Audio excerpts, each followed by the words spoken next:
En una petita vila anomenada Setacor, hi vivia un home anomenat Septimià. Aquest home era conegut a tot el poble per la seva devoció al número 7. Sempre portava una bufanda en 7 colors diferents i cada setmana visitava 7 amics diferents per xerrar i riure.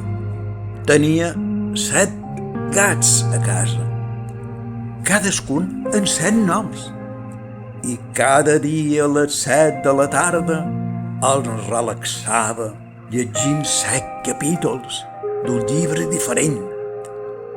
Un dia, mentre caminava per un bosc a prop de Setacor, va descobrir un arbre peculiar, amb 7 branques que es creuaven perfectament, formant un 7. Va veure això com un signe dels números que tant estimava i va decidir construir una petita caseta sota aquell arbre i la va anomenar la caseta del 7.